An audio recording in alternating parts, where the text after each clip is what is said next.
What's up, everybody? Good afternoon. Thank you guys for coming out. We appreciate it very much. The biggest, baddest fight card in UFC history, UFC 200.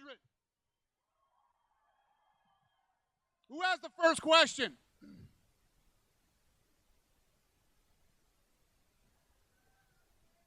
For Brock, please. Brock, obviously you've made the interesting decision to represent the nation of Canada this week. Curious kind of what went into your thought process there and how you made the decision to rep the Canadian flag. Quite simple. I live there. So that's how simple it is. I think people were wondering if maybe there was a political statement there. You've made some statements in the past. Is there any further motivation? I won't get into that. We'll keep it simple. Fair enough. Brock, you talked about coming back and your desire for competition. I wonder, how do you measure success here? I mean, does it have to be a victory to feel like you made the right choice and made the right steps here? Or can you go in and be competitive and feel like you accomplished what you want to accomplish? Yeah, I don't think, obviously I'm here to win a fight, but it's fighting and anything can happen, but I'm prepared for whatever. I don't think it's going to define me. I'm just happy to be here. I really am. It's no bullshit. This is exciting. I'm on the card of UFC 200.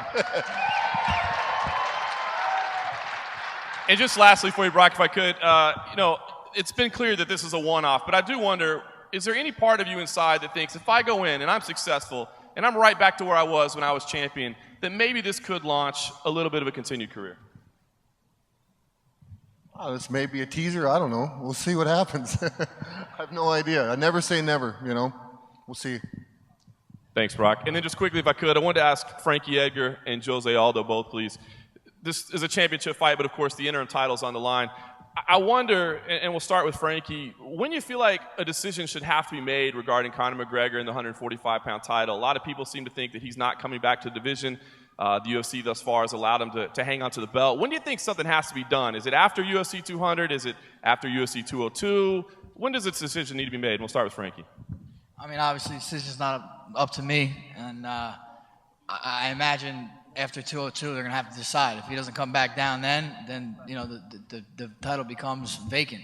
Otherwise, he's got to defend it. I mean, it's pretty simple. Para mim essa luta já significa o próximo campeão. Acho que Conor McGregor, se ele tá ou não, eu acho que desses dois vencedores aqui que vai ser o campeão futuro. I think that this fight is for the next champion, Conor McGregor or not. I think this fight will define the next champ. Okay, guys, I got a question for Brock Lesnar. Brock, over here. Obviously, we saw you got your blue belt in Brazilian Jiu-Jitsu. I'm just curious, when you look back at your grappling ability before, obviously you were a top-level wrestler to now where you've actually picked up a lot of Brazilian Jiu-Jitsu and now you're a blue belt. What do you see as the difference? Where do you see yourself now in your grappling ability compared to back when you finished out your career? Well, obviously my goal is to be a 5th-degree black belt. To me, jiu-jitsu is fun. It's part of the game. Along with stand-up, you train in all disciplines. So, I mean, it was time for Compredo to, I guess, I never asked for it, nor do I don't really care if I have a belt or not. I guess not to be, to downgrade it or anything. I think it's just, it's a process it's just a label. And for me, it was an honor for Compredo to actually bring it up. And he said it's time for me to issue this to you. So I never thought twice about it. Obviously, a lot of people know you because you're a great grappler, a great fighter, but obviously Mark's got the advantage in the striking. I'm just curious, did you continue to work on your striking after you finished your career with the UFC and while you were in the WWE? Did you keep training on your abilities? And how long have you been training in the striking, and who have you been training with, and how often would you do it? Yeah, like when I left the sport, I love the sport, so I didn't want to. It's just been a part of me, so I never really left. I've worked with Pat Barry, Greg Nelson. Whenever it worked out for me to be able to hit mitts or to work on things, absolutely. And it wasn't like I just called all these people up. I've worked with them ever since I left the octagon.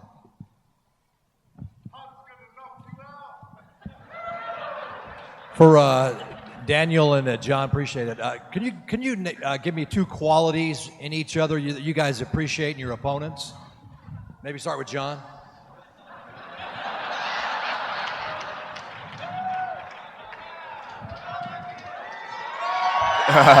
What's up? Qualities. He has a very punchable belly. That's one. He's a good competitor. He's a good fighter.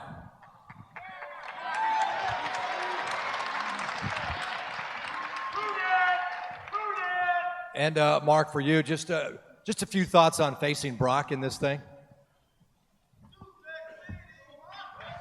Yeah, it's gonna be. I'm looking forward to it. I mean, it's been a while since Brock has fought, but I'm always willing to play punch face with anyone.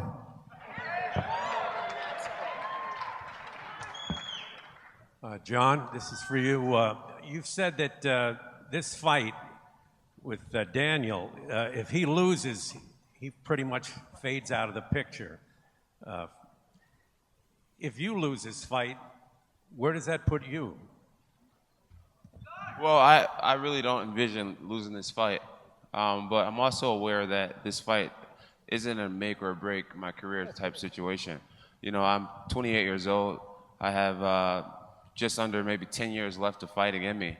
A lot of the great champions and sports have taken L's before, but losing is really not in my psychology. I'm just aware that if it were to ever happen, my career isn't based off of one fight when I have so much more to go.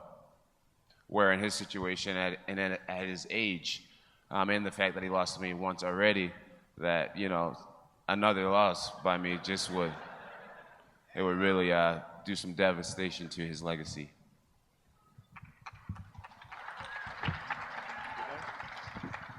Hey, Brock, question for you. Can you explain your health status when you said you left because you weren't healthy? When did you start to feel better, and did you have any other procedures after you left the UFC and before you came back? Well, I think it was like day 49 after I left. Like, I can't remember the exact hour. I feel fucking awesome. Why does it matter? I'm here.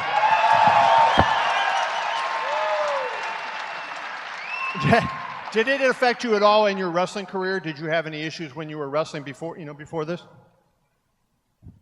My health is behind me. I'm sitting here at UFC 200 soaking it all in. I don't know. I feel great. It's good to be here. It's good to be back. There's nothing else to say. It's just, I'm here. I feel great. That's it. Hey, DC, a question for you. How difficult is it now for you to listen to kind of Jon, talk about the wins over you and give you the little taunts? I know you said your attitude has changed, but to be sitting there next to him and listen to that, is that difficult for you? Nah, not really.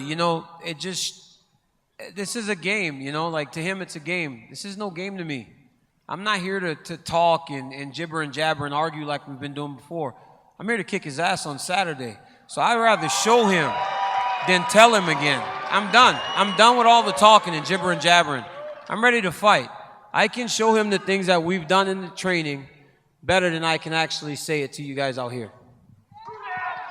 And Jon, if I can ask you, on the conference call, Daniel made the point that you're the world's oldest 28-year-old man and that you're a middle-aged guy at 28 years old.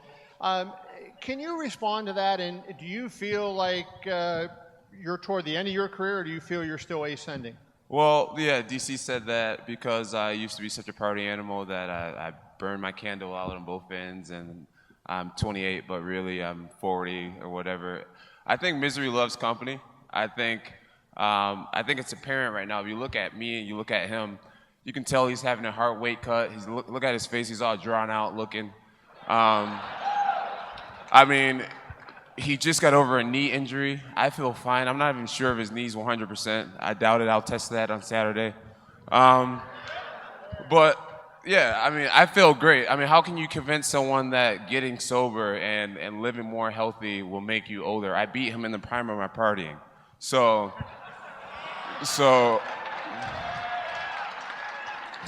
we'll see. We'll see who's the 40-year-old on Saturday. And Jon, you have had a string of decisions. When you won the title, you had a lot of finishes right away. Now you've had a string of decisions. What do you think the difference is between finishing a guy and just going the 5 rounds and getting your arm raised at the end in a decision? Yeah, I definitely went through a spree where I was finishing everybody, some legends of the sport. And my last 4 fights have been by decision. You know, I don't like the fact that I'm going to decision a lot. I think it's just my maturity and martial arts. You know, I just play the game really smart, and I know that Open St. Preux was definitely the fight that I should have finished. And I'm going to try to make up for that one on Saturday by finishing DC. I really feel like I can do it. Thank you, Jon. And Cain, if I could ask you a question.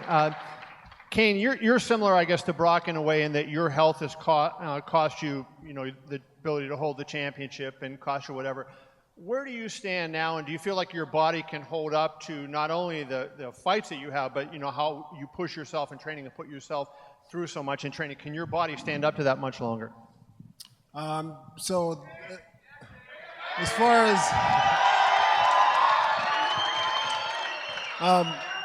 as in the past to what I've changed now, in the past, I would come into practice and just have the mentality of just going hard, and sometimes I wouldn't even stretch out. I'd be like, okay, I'm ready to go. I'm going to go in and just bust my ass and get through a practice and get better. Now it's a lot more maintenance. It's a lot more getting warmed up really good right before practice and afterwards. And I feel like with no injuries this whole camp, everything's been going good. It's helped out a lot. So I can see the longevity now, with me doing a lot more maintenance on my body before and after practice. And I mean, all I can say is it's helped me. So. And then Cain, if I could finish with one last question. I think, I look at DC and I think given what he did at heavyweight and what he done at light heavyweight, he's no worse than number 3 in the world, maybe number 2 behind Jon. So you might have number 1 and number 2 Saturday going at it. Given the wide decision that there was last time, what have you seen in training camp from DC that would lead you to believe he can cover that wide gap and beat Jon on Saturday night? He's just improved, you know what I mean? He's a guy that got into the sport at a later age, but I've seen his improvement, more so on, and I've seen it in this camp also, It's a thing of when I'm there, when I'm healthy, when I'm able to push him, he's getting better. To get that hard push each and every practice, it gets you ready for whoever. Do that?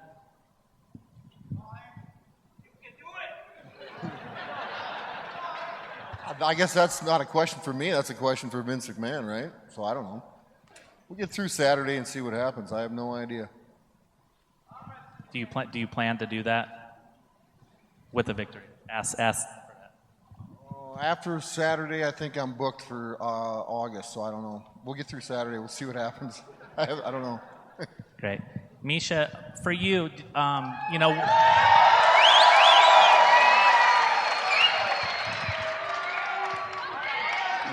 winning the belt certainly makes you feel like a champion, but a lot of champions will say that it's after they defend the belt that they really feel like it. Will you feel like that champion by beating Amanda, or will you still, knowing that Ronda and Holly are still out there wanting fights, how do you balance all that?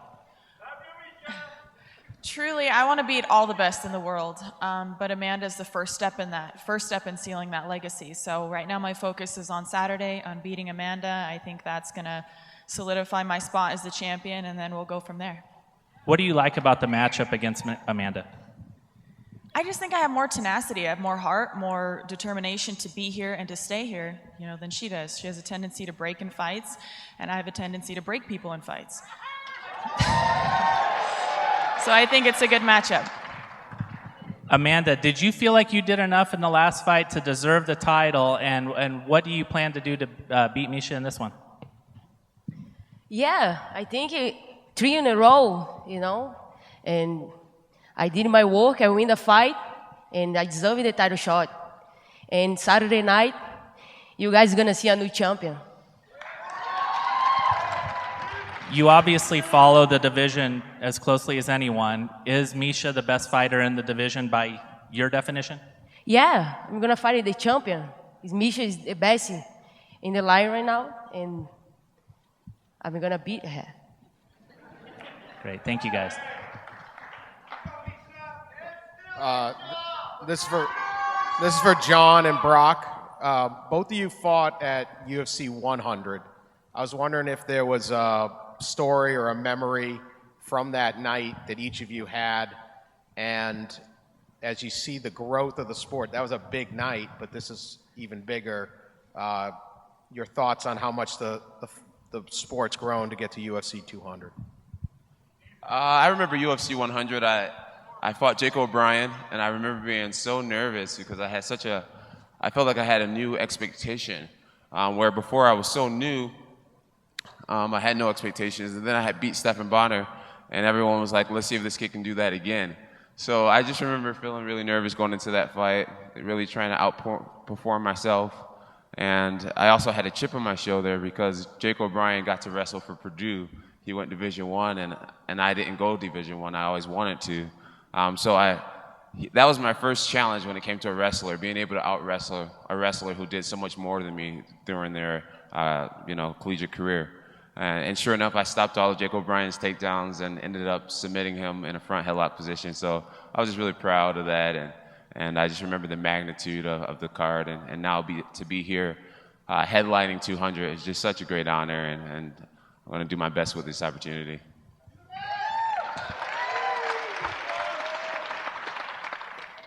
Brock, your memories of 100?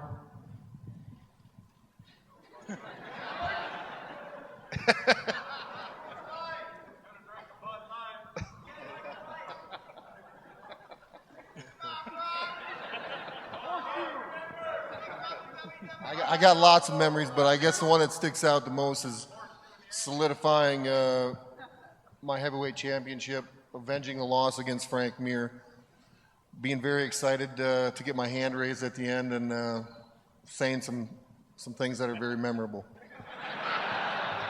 What kind of beer did you drink that night, just for the record? Go ahead. I actually had 2 different kinds that night. One for the public to see and one for me to enjoy. And stop asking him questions. Both of your thoughts on how much the sport's grown from 100 to 200. 100 felt like such a huge deal, but this is even bigger, just how far it's come in a few years. Is that for me? Yeah. Well, I mean, I think the credit goes to a lot of the credit goes to the fighters, and I think Dana would agree that without his stable of fighters and his backbone with the Fertittas, this company wouldn't be where it is today, and I think none of you sitting out there can disagree with that. So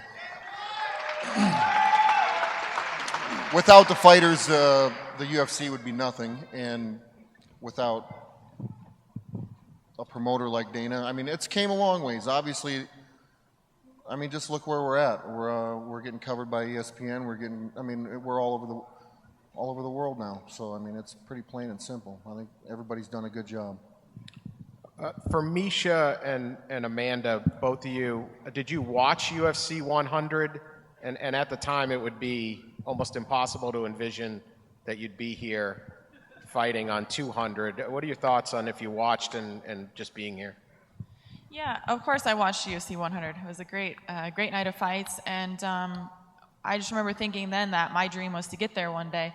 So today is that day, and it's been that day for a few years. So UFC 200 is going to be, I mean, it's huge. It's anticipated to be the biggest fight card in UFC history, and I think it's amazing that the UFC has given the women the opportunity to have such a strong presence on this card, and I want to go out there and defend my belt in the fiercest way possible to prove exactly why we deserve to be right where we are.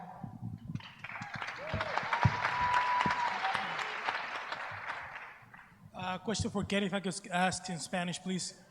Caín, te has sentido muy bien en este campamento, estás cerca del cinturón, pero regresando a Las Vegas, ¿cómo se siente tener el apoyo de tanta gente aquí cuando estás hablando?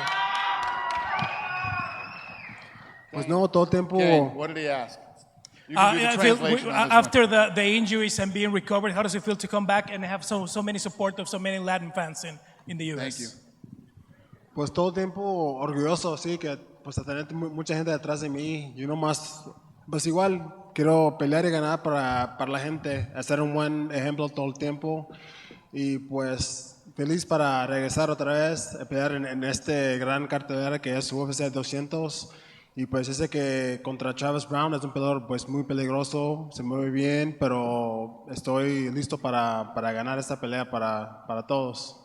He's happy to be back, happy to be in a huge event like UFC 200. I know that Travis Browne is a very difficult fight and he's excited for the fight on Saturday. And just for Daniel, we know of the brotherhood between you and Cain. How much did it mean to be able to train with Cain for UFC 200?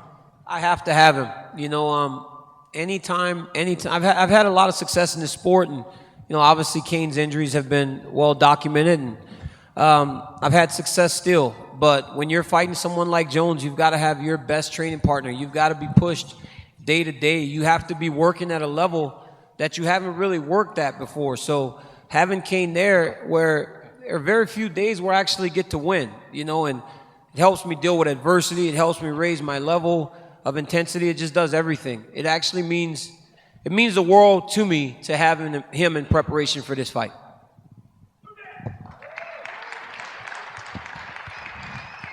Question for Jon, over here, straight ahead.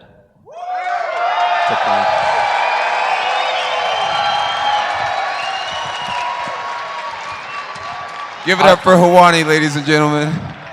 Area Hawani, the one and only. Obviously, this rematch is still sort of closely tied to what happened last year to you. Do you feel like you can only really get over that incident once this fight is over? Like finishing this fight officially closes that chapter in your life? Yes, that's totally how I feel. Yeah, had a long year, really long year. Court cases and lawsuits and just a whole bunch of stuff, you know. Yeah, forget about it, right? I think a big part of me forgetting about it and being able to move forward in my life is by redeeming myself completely, doing the right things in the future. But getting this belt back is a huge part of that, and that's what I'm going to do. And a question for Daniel. After the conference call last week, do you get the impression that Jon thinks that he's in your head, perhaps more so than going into the first fight? And if so, how would you respond to someone who thinks that he's in your head? You know, obviously, I think about him daily. I'm about to fight him, obviously, so he is in my head in that aspect. But, man, if you spent a day in my life and all the joking and the manipulating and all this other stuff, you would know that this guy doesn't have the ability to actually get in my head as he thinks. But it's good. He's in my head because we're fighting, but the ability to manipulate me is not, that's not real at all. Okay. And just a couple for Brock.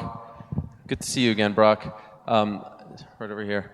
It has been almost 6 years, actually 5.5 years, I believe, since you were last here. Did you have a moment yesterday when you checked in and looked around and maybe smelled the roses and said, well, I can't believe I'm actually here again? Is it somewhat surreal? Because I remember in the ESPN interview last year, you essentially said that you weren't going to fight again. So did you have a moment where you were almost taken aback that you actually made it all the way back here?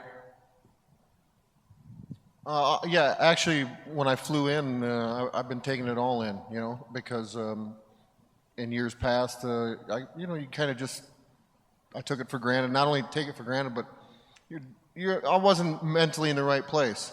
So, yeah, 100%. I'm really happy to walk in and check in. Everything. It boils down to everything. Even flying into Vegas. I've flown into Vegas before and past.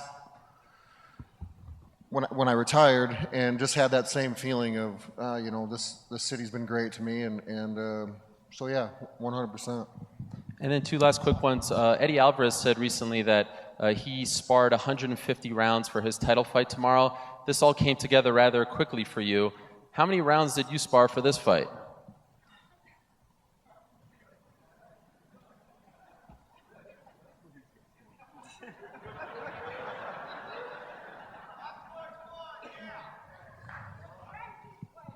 I don't think Brock's going to answer you. Okay. All right. That was free. Was that, what did you say? I was wondering how many rounds you were able to spar for this fight because 3,000. Okay. 3,000. That's impressive. Thank you, bro. Hey. Oh, there. I got a question for Dana. Dana, you got 5 titles on the line during the week. And we've seen since last year that champions have a hard time keeping the belts. Is it good for the UFC business to have so many champions over a short time? Is it good for the business to have so many champions fighting this weekend? Yeah. No, for so many champions during a short time. No, the belts changing hands every now and then.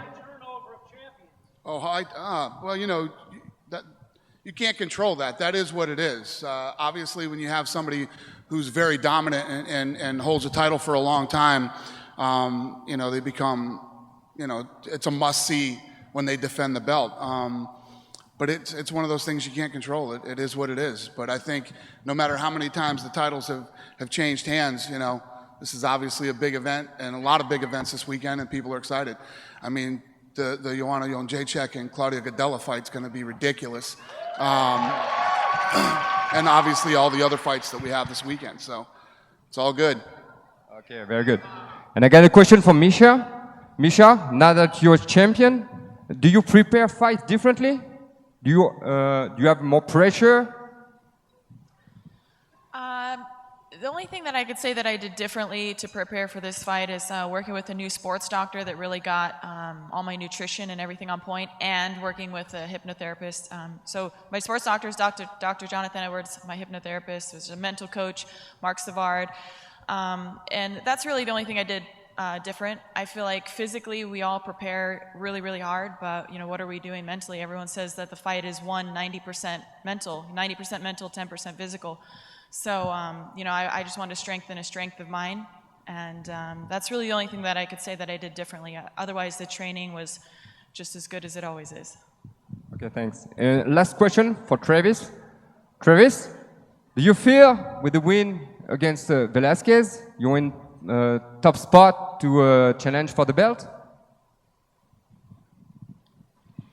Yes, sir.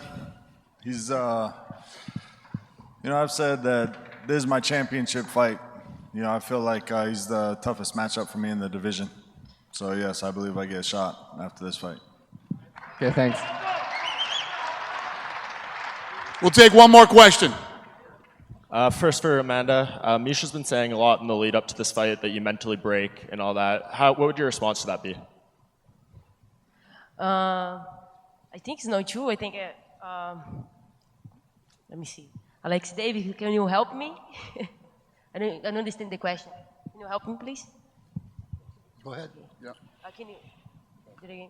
The question was, a pergunta foi se você acha que você quebra mentalmente, que a Miesha tem dito que você quebra mentalmente durante as lutas. It's not true. You know, I'm gonna show everybody. I'm gonna take this belt and wait for Saturday, and then we see if it's true or not. And then last one for you, Dana. UFC 100, you did $100,000 fight night bonuses. At UFC 129, you did $129,000 fight night bonuses. Are you going to do $200,000 fight night bonuses for this event? No, bonuses are the same. No, these people are making a lot of money now, man. No. I'm knocking them down to $25,000 for this fight. Thank you guys very much for coming. We appreciate it. I'll square these guys off.